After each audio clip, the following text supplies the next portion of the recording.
A névoa daquela noite parecia viva, rastejando pelos corredores de pedra, como se tivesse sido treinada para guardar segredos.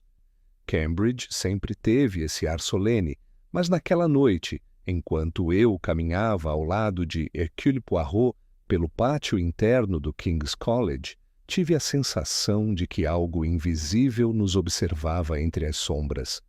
O som dos nossos passos ecoava baixo, amortecido, como se a própria universidade pedisse silêncio. Poirot mantinha as mãos enluvadas, cruzadas atrás das costas, observando tudo com aquele olhar miúdo e atento que sempre me deixava dividido entre admiração e intranquilidade. Ele havia terminado sua palestra poucas horas antes. A plateia lotada, formada por estudantes, tutores e veteranos da academia, aplaudira com entusiasmo suas reflexões sobre memória e verdade. Eu mesmo, Captain Rowley, que jamais compreendi inteiramente as sutilezas filosóficas que ele mencionava, senti-me orgulhoso enquanto via aqueles jovens impressionados pelo raciocínio dele. Agora, porém, enquanto caminhávamos de volta à nossa hospedagem, já percebia que a tranquilidade prometida se dissipava a cada metro. Foi quando ouvimos passos apressados rasgando a neblina. Um vulto se aproximou correndo, e logo pude distinguir o rosto pálido e os olhos assustados do Dr. Edmund Clark. O jovem professor, conhecido por sua dedicação e por viver enterrado em livros, parecia incapaz de organizar as próprias palavras. Ele nos chamou, ofegante, segurando a barra do casaco, como se o vento estivesse tentando arrancar-lhe a razão. Sr. Poirot, graças a Deus os encontrei. Precisamos de você imediatamente. Poirot se endireitou um pouco mais, como se tivesse esperado aquele chamado a noite inteira. Não respondeu de imediato. Preferiu observar o rapaz, medir seu nervosismo, perceber o que havia por trás do tremor evidente de suas mãos. Então perguntou, com aquela calma característica que sempre contrastava com o desespero dos outros: "O que aconteceu, monsieur?" Clark respirou fundo antes de prosseguir. "É o professor Aldous Thorne. Foi encontrado morto em seus aposentos. Os médicos acreditam ser morte natural, mas algo não parece certo. O reitor pediu que eu o encontrasse. Disse que, se estivesse disposto, deveria examinar a situação antes que a polícia encerrasse o caso." Eu senti um frio súbito nas costas. Professor Thorne era admirado, respeitado, quase venerado na comunidade acadêmica. Seu nome era sinônimo de integridade moral e erudição profunda. Para muitos estudantes era uma espécie de farol intelectual. E agora estava morto. Poirot apenas inclinou a cabeça. "Leve-nos até ele." Seguimos Clark pelas travessas estreitas da faculdade, onde a neblina parecia ficar mais densa a cada passo. As luzes amareladas dos lampiões formavam círculos trêmulos que mais escondiam do que revelavam o caminho. Quando chegamos ao edifício onde ficavam os aposentos de Thorne, notei uma luz ainda acesa na janela. Um detalhe simples, mas desconfortável.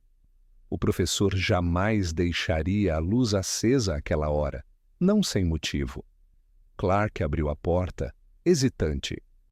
O calor da lareira escapou até nós com um cheiro de madeira antiga, e ao entrar, tive a sensação imediata de que aquele espaço havia sido interrompido em pleno pensamento. Livros abertos, papéis empilhados, um casaco cuidadosamente dobrado sobre a cadeira, tudo mostrava ordem e rotina, exceto o fato de que o próprio Thorne estava imóvel na poltrona, a cabeça ligeiramente inclinada, um livro repousando no colo. Ao vê-lo, senti uma pontada súbita de pesar. Tinha algo respeitoso e quase cerimonioso naquela cena, como se o professor tivesse simplesmente adormecido depois de um longo dia. Mas Poirot não compartilhou desse sentimento. Ele caminhou em direção à poltrona com passos lentos e observou a xícara de porcelana ao lado do corpo. A peça era bonita, elegante, mas havia uma pequena lasca na borda, recente o suficiente para que a fratura brilhasse à luz do fogo. Isso bastou para que o olhar de Poirot mudasse. Interessante, murmurou ele. Acompanhei seu olhar e senti, como ele, que algo estava errado. Thorne era conhecido por ser meticuloso, quase obsessivamente meticuloso. Ele jamais beberia em uma peça defeituosa, e, no entanto, ela estava ali, cuidadosamente posicionada, como se tivesse sido recolocada às pressas. Poirot se abaixou e retirou do tapete um fragmento de porcelana, confirmando que o dano era recente. Depois caminhou até a janela e a empurrou levemente. Estava entreaberta, deixando entrar uma corrente de ar cortante. Do lado de fora, no pátio interno, vi uma bicicleta encostada no muro, um modelo que Clark prontamente reconheceu como seu. Mas eu não deixei minha bicicleta aqui, disse ele inquieto. Poirot fez apenas um som curto, como se aquilo apenas confirmasse o que já suspeitava. Foi então que sentimos a presença de alguém atrás de nós.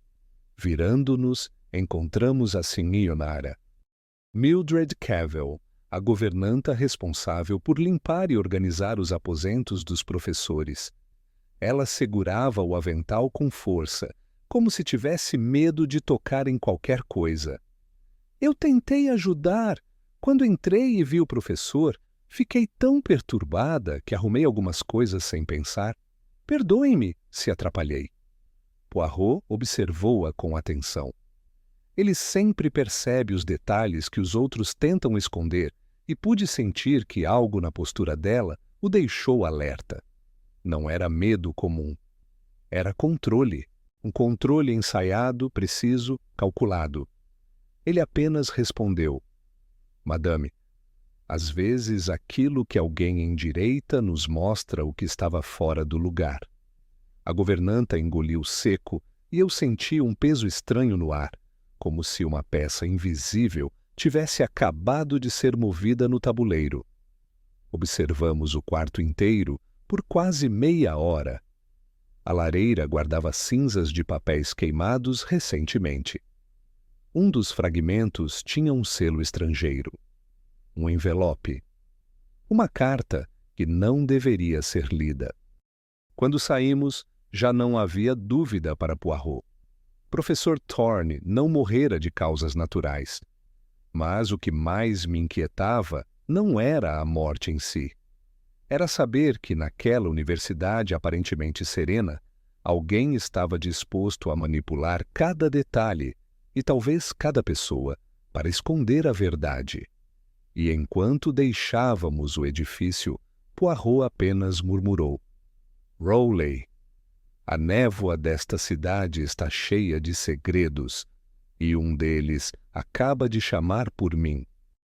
Quando retornamos aos edifícios principais naquela manhã, a neblina já havia se dissipado, mas a atmosfera dentro da universidade permanecia tão pesada quanto na noite anterior.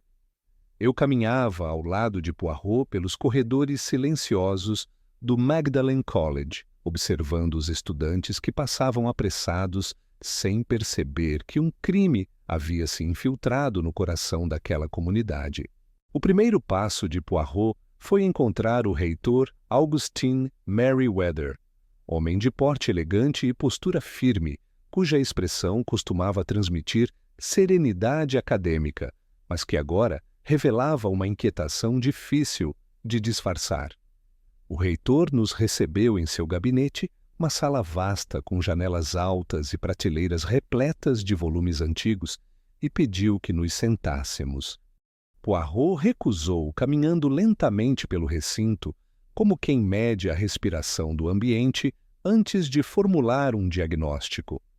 Merriweather explicou que Aldous Thorne era conhecido por defender padrões éticos inflexíveis, quase radicais, e que, recentemente, sua conduta havia se tornado mais reservada, como se estivesse envolvido em pesquisas de natureza particularmente delicada.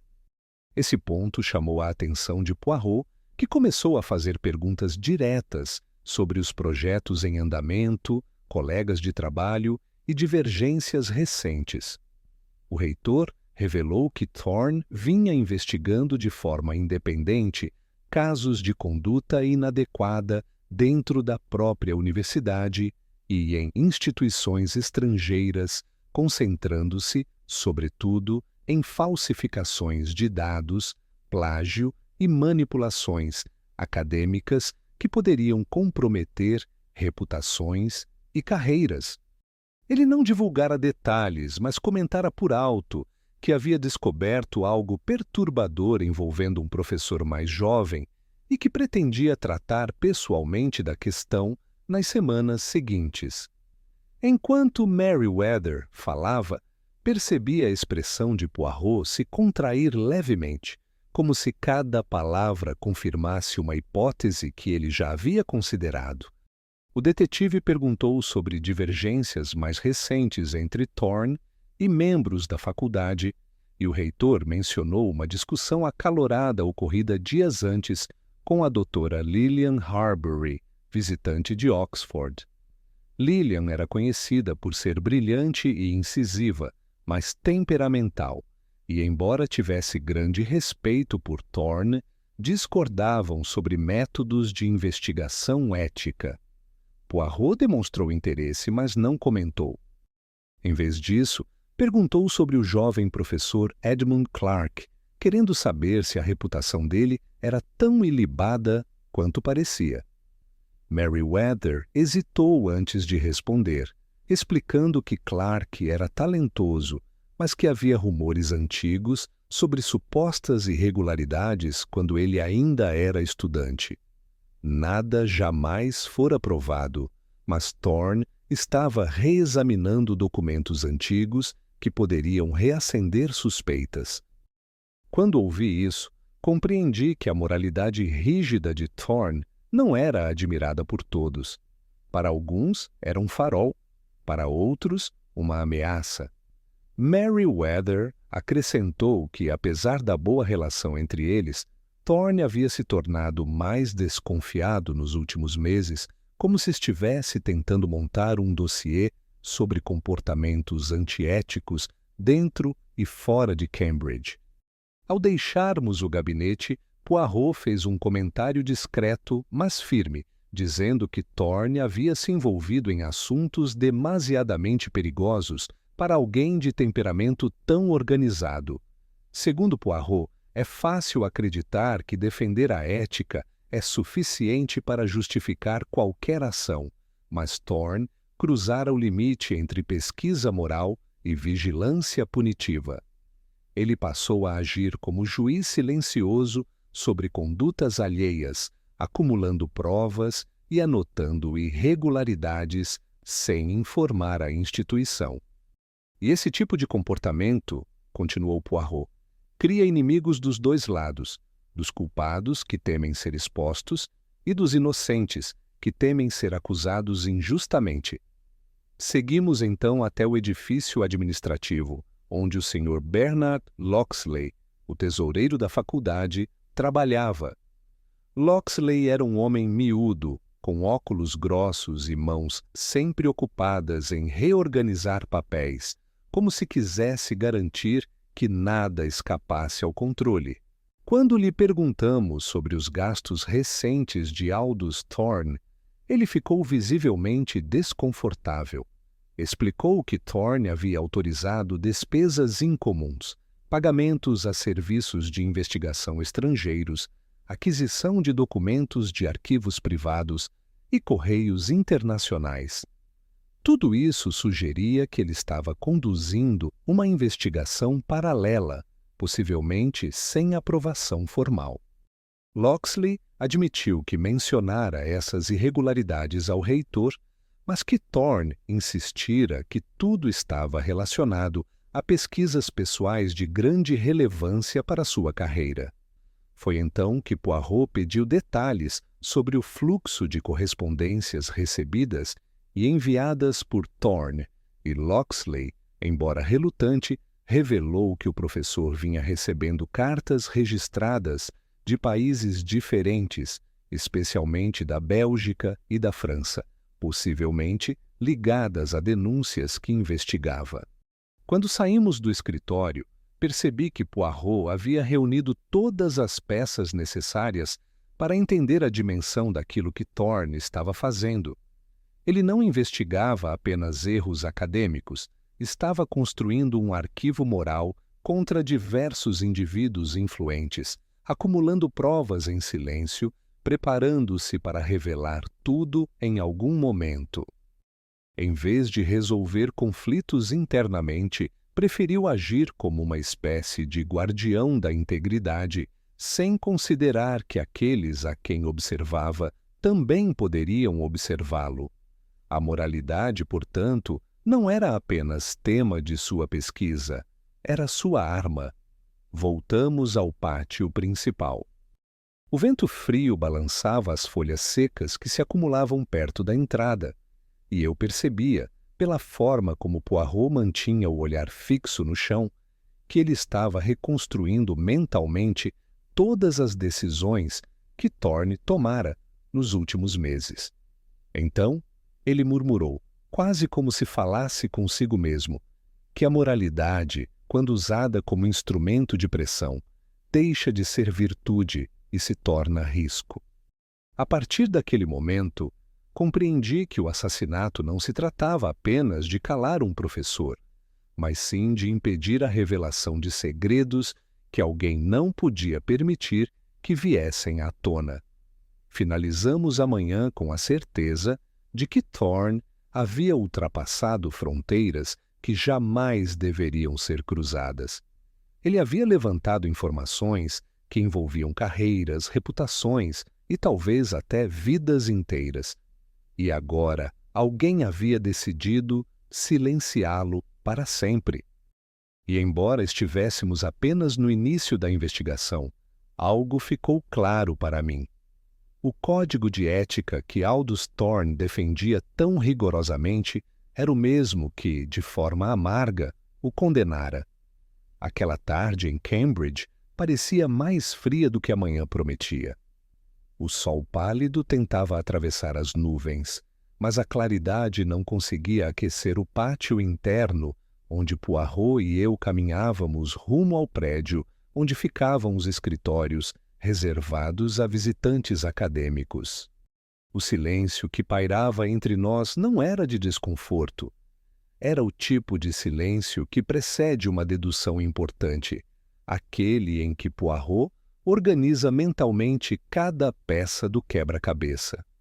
Eu sabia que não deveria interrompê-lo, mas meu pensamento não parava de girar em torno da mesma pergunta. Aldous Thorne buscava justiça ou vingança? Fomos recebidos pela doutora Lillian Harbury, que abrira sua porta com expressão tensa, como se estivesse esperando aquela visita desde o início do dia. Ela era uma mulher de olhar firme, postura confiante e voz sempre controlada, mas a morte do professor havia mexido com ela de forma evidente. Permitiu nossa entrada com um gesto discreto, e assim que nos acomodamos, Poirot foi direto ao ponto. Perguntou quando havia visto Thorne pela última vez e qual fora o conteúdo da conversa. Lillian respondeu com franqueza que estivera com ele na tarde anterior à morte, discutindo a possível apresentação conjunta de um trabalho sobre ética comparada entre antigos pensadores gregos e modernos filósofos europeus. A princípio, parecia apenas uma reunião acadêmica comum, mas logo ela admitiu que o diálogo havia escapado do âmbito intelectual e entrado em território pessoal. Segundo ela, Thorne revelara ter provas de irregularidades dentro da própria universidade e insinuara que havia descoberto algo envolvendo Clark. Lillian demonstrou preocupação, explicando que Edmund Clark cometera erros no início da carreira e que Thorne, sabendo disso, poderia interpretá-los como reincidência ou má-fé. Ela tentou convencê-lo de que o jovem professor merecia uma segunda chance, mas Thorne insistia que a verdade deveria prevalecer, independentemente das consequências. Enquanto Lillian falava, percebi que, para ela, a insistência de Thorne ultrapassava os limites da justiça imparcial e se tornava perseguição pessoal. Poirot escutava sem interromper, mas suas sobrancelhas ligeiramente arqueadas indicavam que ainda a avaliava até onde a indignação dela era legítima ou conveniente. Quando deixamos os aposentos de Lillian, senti que algo havia se esclarecido.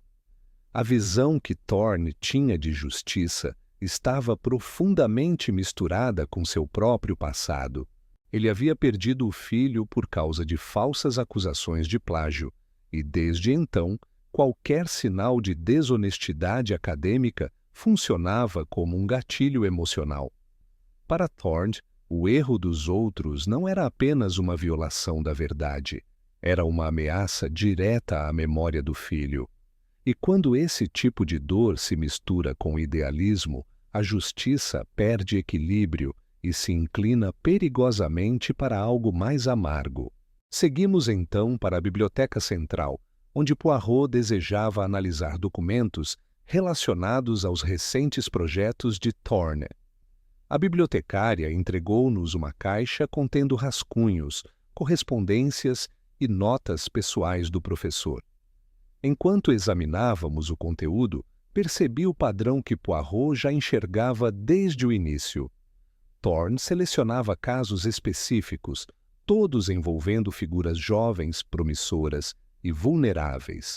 Ele investigava com dedicação feroz qualquer rumor de fraude ou plágio, como se enxergasse no erro alheio a repetição da injustiça cometida contra seu filho. A cada folha que eu lia, a imagem se tornava mais clara. Thorne não buscava apenas reparar injustiças. Ele buscava corrigir o passado, punindo símbolos vivos do que havia destruído sua família. Poirot finalmente quebrou o silêncio, explicando que, quando um homem confunde vingança com justiça, acaba acreditando que atos severos são moralmente aceitáveis. Ele acreditava que Thorne havia se colocado como árbitro de condutas alheias, sem perceber que, ao fazer isso, corria o risco de repetir a mesma arbitrariedade que condenava.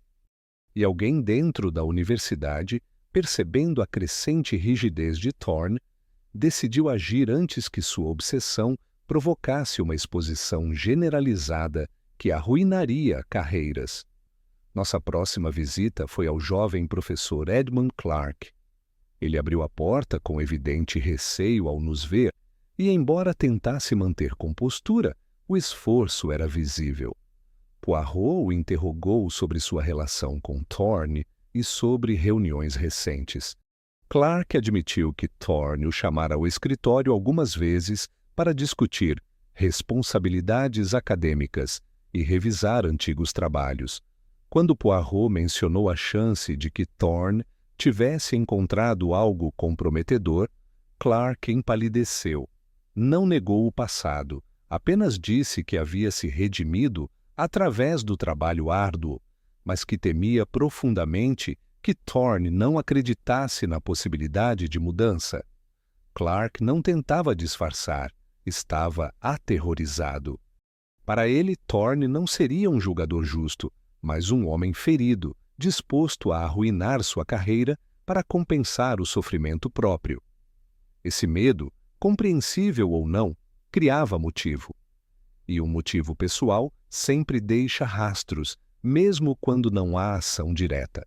Ao sair, perguntei a Poirot se ele acreditava que Clark tinha participado da morte do professor. Poirot respondeu que Clark tinha medo, sim, mas que o medo não era suficiente para transformar alguém em assassino. No entanto, alguém poderia ter usado esse medo como disfarce perfeito.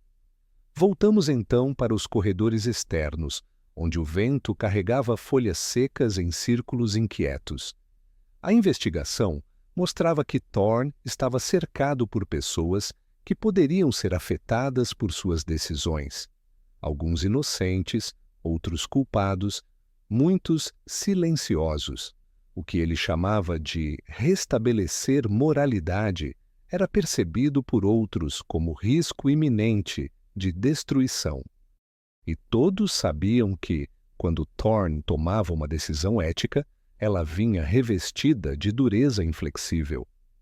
Poirot concluiu que o assassinato não fora cometido por um inimigo óbvio, mas por alguém que viu na morte de Thorne a única maneira de impedir uma injustiça travestida de retidão. Essa pessoa não temia a verdade, mas sim o julgamento errado de Thorne.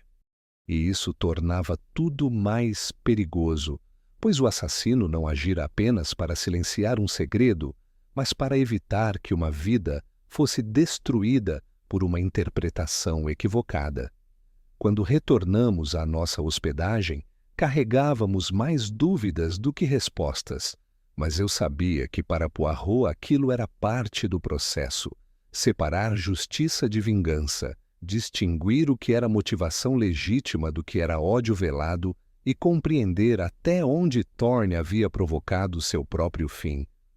Para ele era claro que o professor, buscando punir o mundo por sua dor, tinha aberto espaço para alguém punir a ele. E naquela noite, ao fechar as cortinas e observar a escuridão se espalhar pela rua, percebi que a linha entre justiça e vingança é mais fácil de cruzar do que parece. A manhã seguinte começou com uma sensação incômoda, como se Cambridge inteira tivesse despertado consciente de que algo estava profundamente errado entre seus corredores centenários. A morte do professor Aldous Thorne já circulava silenciosamente entre alunos e docentes, mas ninguém ousava comentar em voz alta. Para eles, era apenas uma tragédia inesperada. Para Poirot, e agora para mim, era o resultado de uma complexa rede de segredos. Ao caminharmos pelo pátio em direção ao prédio onde ficava o escritório de Thorne, percebi que Poirot estava mais introspectivo do que de costume, seus passos curtos mais firmes, seu olhar ainda mais atento. Era o comportamento típico dele quando percebia estar prestes a romper a superfície de algo oculto. E, de fato, estávamos. A intenção aquela manhã era analisar novamente o escritório de Thorne, desta vez com a permissão formal do reitor. A sala permanecia intacta desde a noite anterior, e ao entrar, senti que havia ali uma presença estranha, não metafísica, mas documental, como se arquivos e papéis no ambiente guardassem uma segunda versão do homem que Thorne era. Poirot pediu que eu fechasse a porta e imediatamente se dirigiu a uma mesa lateral que parecia, à primeira vista, desorganizada. Havia pilhas de papéis empilhados sem ordem aparente, e foi exatamente isso que chamou a atenção dele. Um homem tão meticuloso como Thorne não deixaria documentos importantes espalhados de maneira tão descuidada. Ele começou a examinar cada folha e logo encontrou envelopes de diferentes países, todos dirigidos a destinatários variados e assinados por nomes que não correspondiam ao de Thorne. Revelou-se ali a primeira evidência concreta de que o professor mantinha outro papel além do que exercia publicamente. Os documentos mostravam críticas mordazes sobre conduta universitária, denúncias formais, textos encaminhados a jornais estrangeiros e artigos de opinião publicados sob pseudônimos distintos. Como Poirot observou de imediato, aqueles escritos eram repletos de convicção e agressividade, características que Thorne jamais expressara em público. Ficou claro que ele mantinha não apenas uma segunda voz, mas uma segunda vida intelectual. A vida oculta de um homem que parecia incapaz de trair sua própria imagem pública tinha, de fato, rompido as amarras da discrição. Poirot recolheu um conjunto de páginas dobradas e as passou para mim. Tratava-se de uma versão preliminar de um artigo anônimo que denunciava práticas desonestas de pesquisadores de várias universidades europeias. O texto falava com precisão cirúrgica sobre casos reais, datas, nomes e verbas desviadas. Era, em essência, um manifesto, e o manifesto é sempre perigoso quando o autor não tem a intenção de se expor. Poirot então abriu a gaveta inferior da escrivaninha e encontrou um compartimento falso. Dentro dele estavam mais documentos, desta vez todos escritos com a letra de Thorne, mas assinados por um único nome, Hector Vale. Perguntei a Poirot se conhecia esse pseudônimo, mas ele apenas respondeu que deveria pesquisar nos arquivos públicos. O uso de múltiplas identidades sugeria que Thorne não apenas investigava, mas atuava como vigilante silencioso. E esse comportamento, como Poirot tantas vezes disse, cria inimigos de tipos variados. Alguns que temem ser expostos, outros que temem ser confundidos com culpados. Em seguida, enquanto examinávamos as prateleiras, Poirot encontrou um livro com a lombada mais desgastada que as demais. Ao retirá-lo, revelou-se um segundo compartimento, muito menor, contendo cartas seladas. O conteúdo delas não deixava dúvidas. Thorne trocava informações confidenciais com uma rede estrangeira de investigadores, enviando relatórios sobre indivíduos suspeitos dentro da universidade. Ele vivia uma vida dupla, professor respeitado durante o dia, acusador mascarado à noite. E, em algum momento, essa duplicidade ultrapassou os limites da segurança. Voltamos ao corredor e seguimos até as salas reservadas aos professores visitantes para conversar novamente com a doutora Lillian Harbury. Ao comentar as descobertas com ela, percebi que seu rosto ficou marcado por surpresa e alívio ao mesmo tempo. Lillian admitiu que desconfiava há meses de que Thorne estava envolvido em uma atividade paralela, mas jamais imaginara que fosse algo tão extenso. Ela revelou que certa vez encontrou Thorne queimando documentos sem explicação e que, ao perguntar sobre o assunto, ele apenas respondeu que não convinha deixar rastros para aqueles que não merecem perdão. Seu tom naquela ocasião, segundo ela, era de alguém que carregava mais dor do que convicção. Ela mencionou também que ouvira rumores de que Thorne acreditava que sua verdadeira missão não era ensinar, mas corrigir o mundo acadêmico, e que esse senso de dever era motivado por um trauma pessoal, a injustiça sofrida pelo filho. A conversa com Lillian reforçou algo que Poirot já concluíra.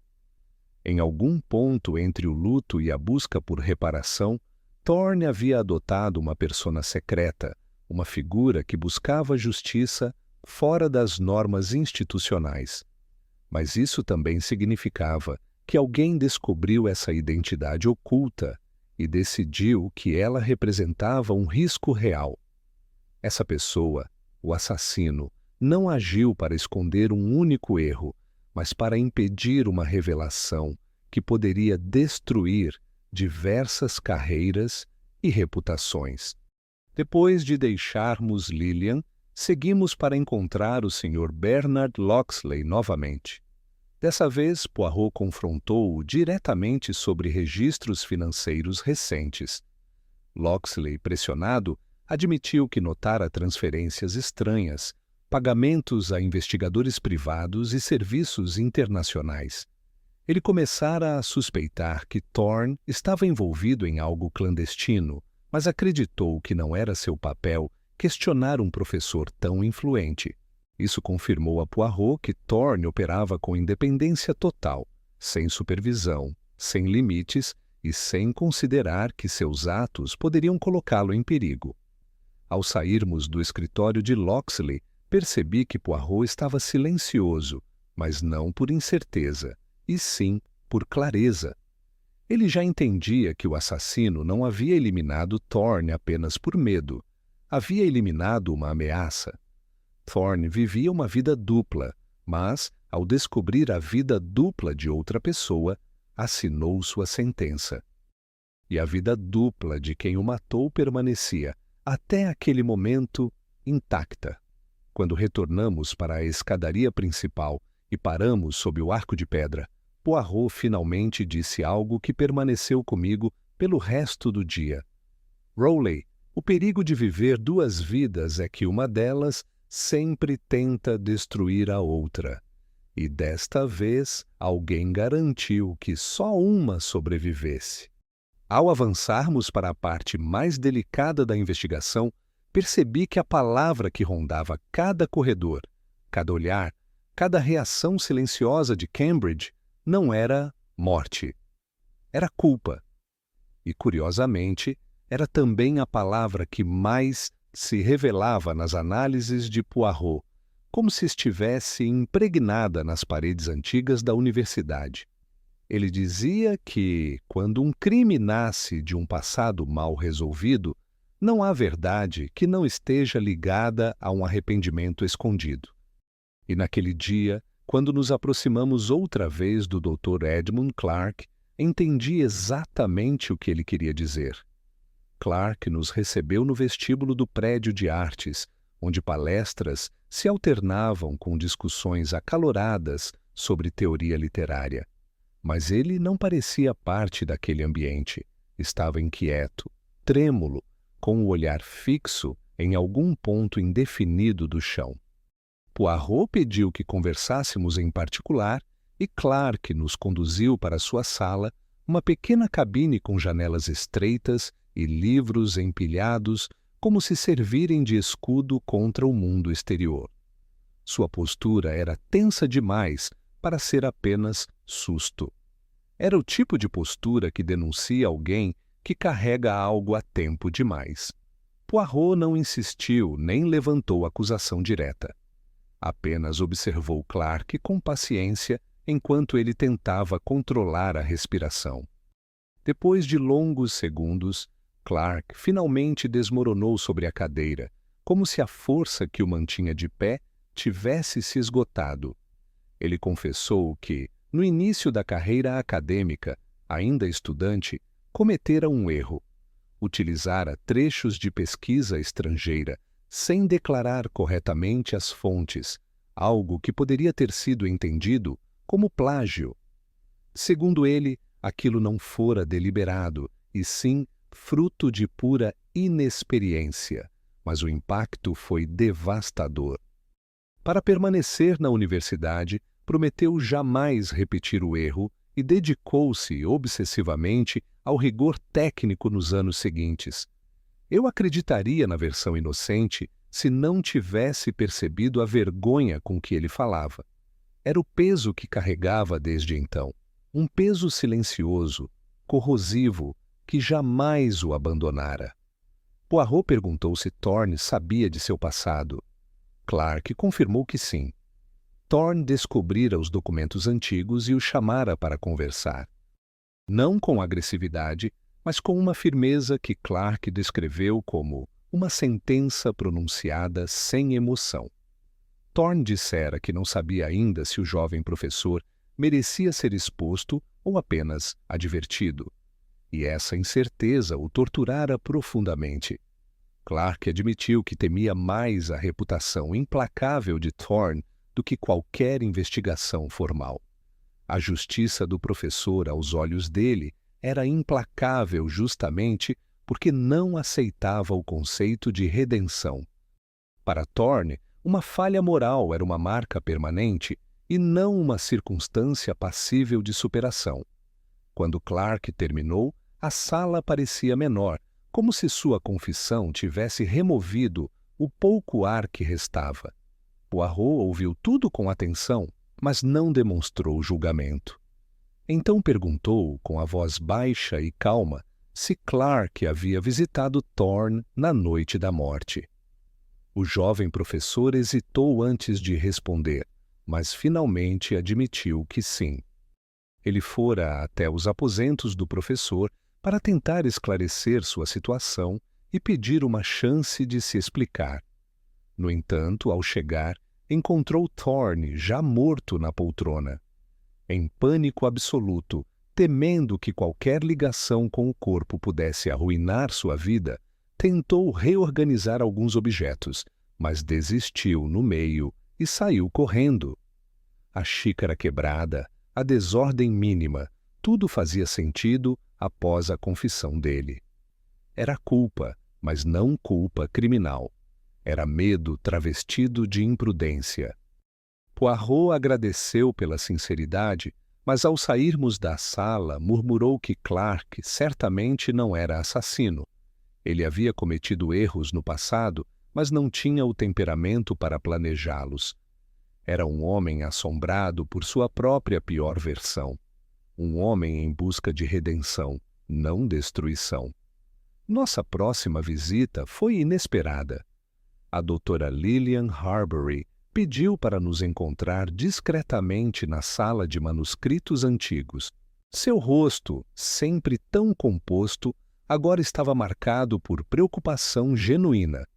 Ela disse que havia revisto suas últimas conversas com Thorne mentalmente e percebera algo importante.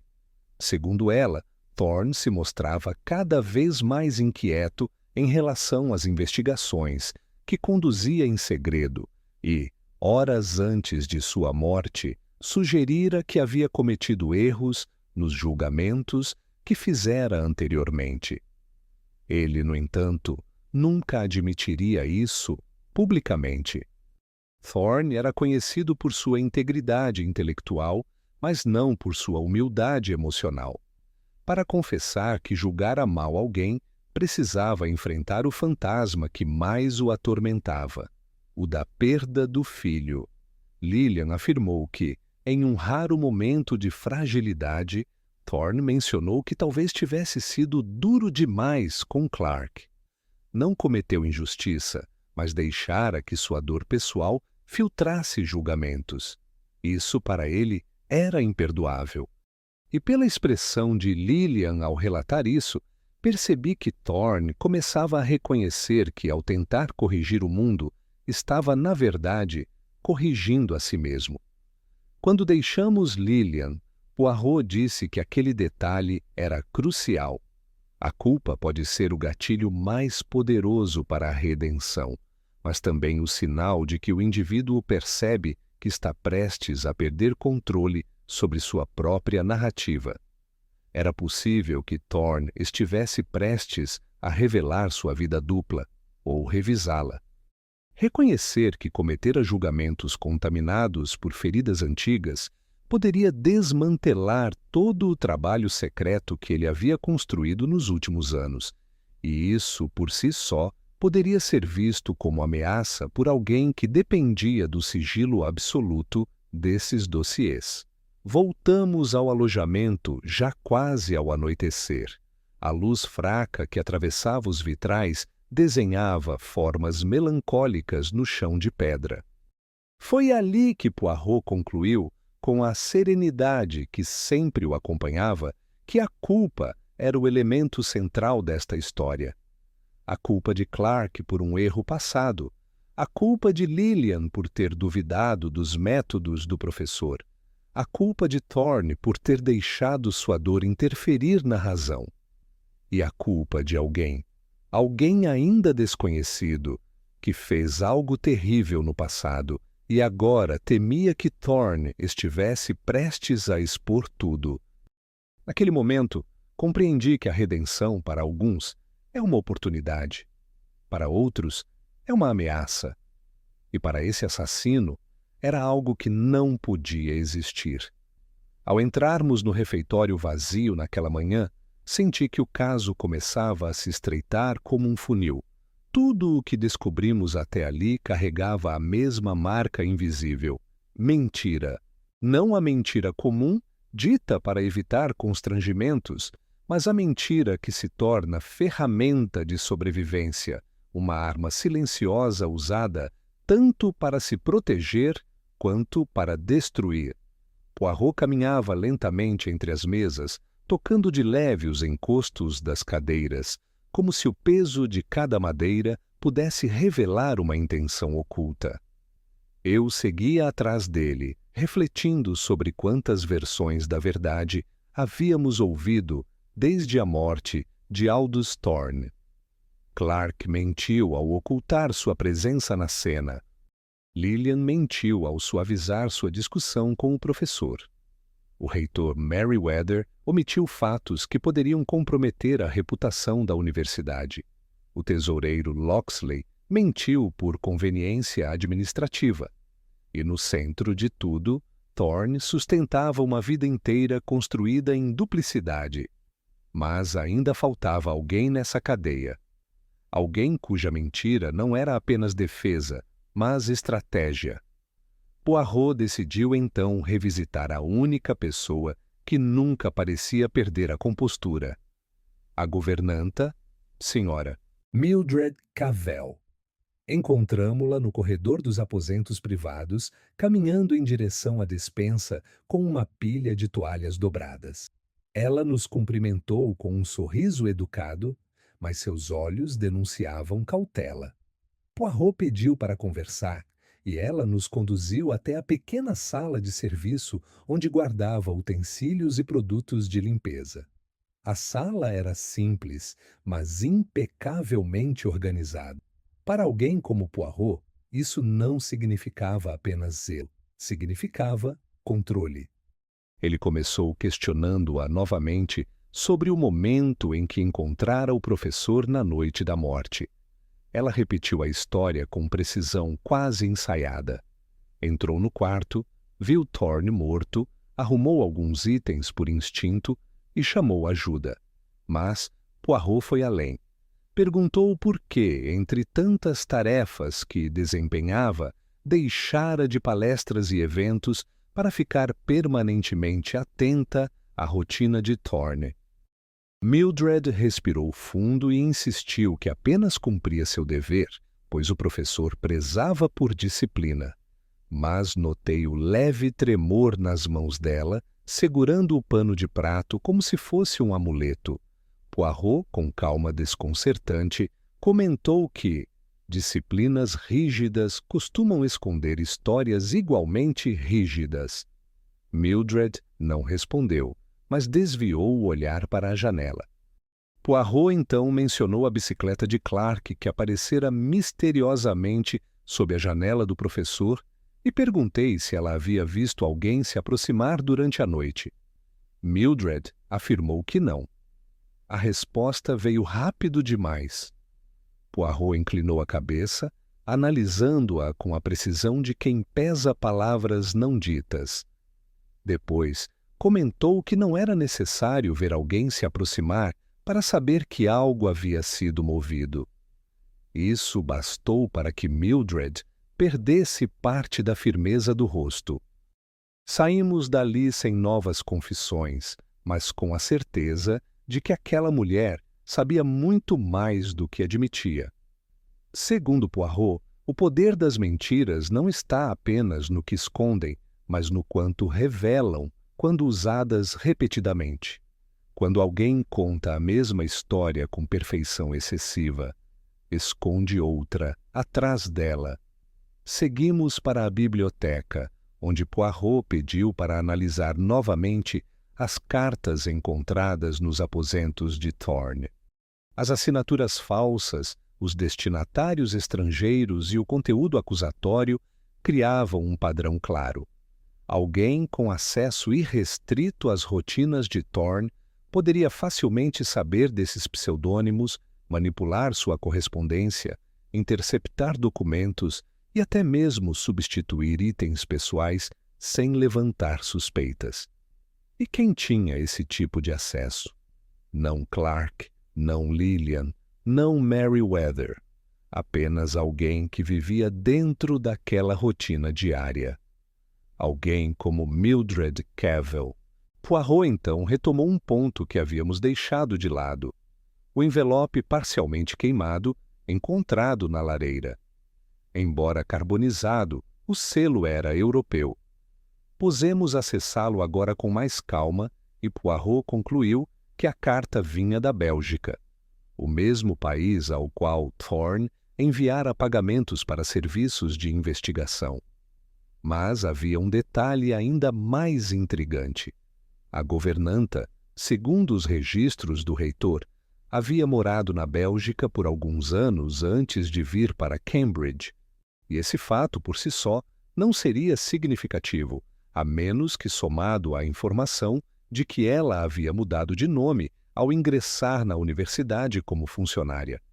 Mildred Cavell não era Mildred Cavell, era alguém reconstruído. Voltamos ao gabinete do reitor Merriweather com esses detalhes. Confrontado com a informação de que a governanta havia assumido nova identidade alguns anos antes, ele admitiu que as referências dela eram impecáveis na época, talvez impecáveis demais. Craques na mentira constroem histórias perfeitas. O reitor não percebeu fraude porque não esperava fraude. A universidade era território de confiança institucional e ninguém investiga uma governanta com fichas exemplares. Essa falha abriu caminho para uma mulher esconder um passado muito maior do que qualquer outra pessoa ali. Poirot explicou que mentiras desse calibre sempre servem a algum propósito, fugir de algo ou proteger algo. E naquele caso, Mildred havia fugido de um passado que a conectava diretamente às investigações clandestinas de Thorne. Quando o professor começou a examinar documentos internacionais relacionados a fraudes antigas, possivelmente investigou casos que ela mesma gostaria de esquecer. Ele descobrira algo que ligava Mildred a irregularidades financeiras de anos atrás, e ao perceber isso, ela agiu antes que sua mentira fosse desmontada. A tarde avançou rapidamente, mas não fizemos pausas. Poirot pediu que retornássemos ao quarto de Thorne para revisar novamente o local com tudo o que agora sabíamos. A cena parecia comum à primeira vista, mas as mentiras revelam detalhes antes invisíveis. Poirot argumentou que o assassino não precisava colocar nada novo no ambiente, bastava mover o que já estava lá. A xícara quebrada era o símbolo disso, não era um objeto implantado, mas um acidente de alguém que tentou apressadamente reorganizar a cena. Assim também era a janela aberta, o envelope queimado, a posição do corpo na poltrona. Nada ali era criação, era disfarce. Enquanto eu observava o cenário, compreendi a extensão do raciocínio de Poirot. A mentira, naquele caso, não era apenas um artifício, era a base sobre a qual o crime fora construído. Cada gesto do assassino foi guiado pela tentativa desesperada de preservar a própria versão da vida, uma versão falsa, mas cuidadosamente cuidada. Mildred Cavell vivia de mentiras, e Thorne, ao se aproximar da verdade dela, assinou sua sentença. As mentiras protegeram Mildred por anos, mas carregavam um preço, e o professor pagou esse preço. Quando deixamos o aposento pela última vez, Poirot declarou que agora possuía todas as peças necessárias. Ele não diria ainda quem era o culpado. Poirot nunca revela o final antes da hora, mas deixou claro que o poder das mentiras moveu tudo naquele caso. As mentiras de Thorne alimentaram o conflito. As mentiras de Clark criaram suspeita. As mentiras da universidade encobriram irregularidades. Mas foi a mentira mais profunda, a da governanta, que transformou uma ameaça em assassinato. Enquanto caminhávamos de volta ao pátio, compreendi que a verdade não era apenas o objetivo da investigação. Era a arma que finalmente desmontaria a vida falsa de alguém. E como Poirot sempre dizia, A mentira pode correr depressa, mon ami, mas a verdade caminha com passos pequenos e certeiros, e no final sempre chega. Na manhã em que o reitor Merriweather convocou todos nós para a sala de reuniões do refeitório principal, eu sabia que aquela seria a conclusão do caso. Poirot caminhava à minha frente com passos curtos e confiantes, e eu reconhecia o ritmo familiar. Era o ritmo que ele só assumia quando já havia solucionado inteiramente o mistério. A sala estava silenciosa quando entramos e as figuras presentes, Clark, Lillian Harbury, Locksley e a governanta Mildred Cavell, aguardavam em diferentes estados de ansiedade. Ao observar o grupo, percebi que a maioria parecia esperar uma revelação que os libertaria do medo.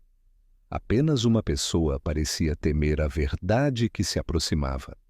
Poirot posicionou-se diante da mesa central, endireitou o colarinho do casaco, ajustou as mangas e começou a falar com a calma habitual que sempre antecede seus desfechos. Explicou que o caso não era complexo por falta de pistas, mas pela abundância delas. Todas estavam ali desde o início, espalhadas, distorcidas ou manipuladas, e o grande desafio era entender quais tinham sido alteradas deliberadamente. Ele passou então a reconstruir a noite da morte de Aldous Thorne, descrevendo cada elemento com precisão. A xícara quebrada, a janela aberta, os papéis queimados, a bicicleta deslocada, a governanta arrumando a cena, o medo de Clark e os rastros de uma vida dupla mantida por Thorne. O ponto mais importante, segundo Poirot, não era a vida dupla de Thorne, mas o fato de ela ter colidido com outra vida dupla. E essa colisão fora fatal. O primeiro a ser descartado foi Edmund Clark. Poirot esclareceu que Clark havia de fato entrado no aposento de Thorne após encontrá-lo morto, mas que seu comportamento desordenado era fruto do pânico e do peso da culpa antiga que carregava. Seu foco, naquela noite, não era cometer um crime, mas evitar que seu passado o destruísse. Quando Poirot concluiu isso, Clark abaixou a cabeça como se finalmente pudesse respirar sem carregar o medo constante de ser acusado. Em seguida, Lillian Harbury também foi descartada. Poirot explicou que, embora ela tivesse discordado dos métodos de Thorne, jamais teve intenção ou oportunidade de matá-lo. Suas discussões com ele eram acadêmicas e, apesar do tom acalorado, não eram pessoais. O conflito entre ambos era intelectual, não emocional. Quanto ao tesoureiro Locksley, Poirot destacou que suas omissões eram administrativas e egoístas, mas não criminosas. Ele temia apenas perguntas que pudessem expor sua falta de controle financeiro, não a investigação secreta de Thorne. A atenção voltou-se então para a governanta Mildred Cavell. Poirot caminhou lentamente ao redor da mesa antes de se dirigir diretamente a ela. Ele perguntou com voz calma por que ela havia mentido desde o início. Mildred tentou manter o rosto impassível, mas sua respiração revelou o que as palavras não admitiam. Poirot não esperou por respostas. Explicou que, ao investigar o passado dela, descobrira que seu nome não era Mildred Cavell, e sim Marianne Cohen, uma antiga funcionária de um instituto de pesquisa europeu que estivera envolvida em um escândalo financeiro muitos anos antes. O caso havia sido abafado e Marianne desaparecera logo depois.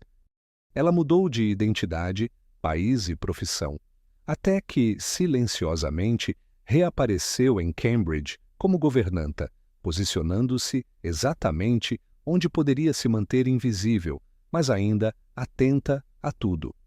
Poirot continuou, afirmando que Thorne, ao receber documentos e informações vindas da Bélgica, havia redescoberto esse caso antigo. Sua investigação o levou a perceber que Marian estava vivendo sob nova identidade. Quando ele encontrou a prova final, provavelmente decidiu confrontá-la ou incluir seu nome no dossiê que estava preparando. Mildred ouviu tudo com o rosto cada vez mais pálido, sem negar, sem afirmar, apenas tremendo. Poirot concluiu que, ao perceber que Thorne estava prestes a expô-la, ela entrou em pânico. Ela esperou até encontrar o professor sozinho, entrou em seus aposentos e usou o único momento de vulnerabilidade dele para agir rapidamente. Não houve luta, não houve planejamento elaborado, houve desespero. Poirot então descreveu como ela tentara reconstruir a cena. A xícara quebrada enquanto o corpo era movido, o papel queimado apressadamente, a bicicleta colocada para criar suspeita, a janela aberta para sugerir outra entrada. Para ela, cada detalhe era uma tentativa de direcionar a culpa para outra pessoa. Mas, como Poirot explicou, as mentiras de alguém sempre revelam mais do que escondem. Ele afirmou que a maior prova não estava nos objetos em si, mas na coerência dos gestos, e nenhum gesto da governanta era coerente naquela noite. Era tudo improviso, tudo reação.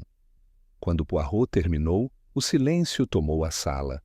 Mildred finalmente respondeu, num sussurro rouco, dizendo que Thorne iria arruinar sua vida caso divulgasse seu passado e que ela não tinha outra saída.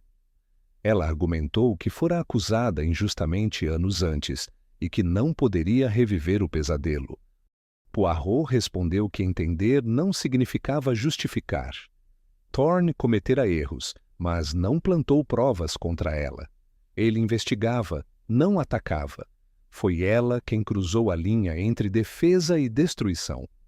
A universidade acionou as autoridades e Mildred foi retirada da sala. Clark permaneceu imóvel. Lillian respirava profundamente, como quem tenta reorganizar a mente, e o reitor parecia carregar nos ombros o peso de uma instituição inteira. Depois que todos saíram, fiquei sozinho com Poirot por alguns instantes. Ele caminhou até a janela, observando o pátio externo onde a luz começava a iluminar o campus. Então me disse algo que, embora simples, sintetizava perfeitamente o caso. Rowley, a verdade não precisa de pressa. Ela apenas precisa de espaço. E quando alguém tenta escondê-la com mentiras, ela retorna com 2 vezes mais força. Caminhamos juntos até a saída. O ar era frio, mas claro. A névoa se dissipara completamente, como se Cambridge respirasse aliviada. Enquanto voltávamos à rua principal, percebi que esse caso não era apenas sobre a morte de um professor, mas sobre o peso das versões que cada pessoa escolhe para si. Clark escolhera a vergonha, Lillian escolhera a razão, Merriweather escolhera a reputação, Thorne escolhera a obsessão e Mildred escolhera o disfarce. Mas, no fim, todas essas escolhas tinham algo em comum. A verdade sempre as alcança.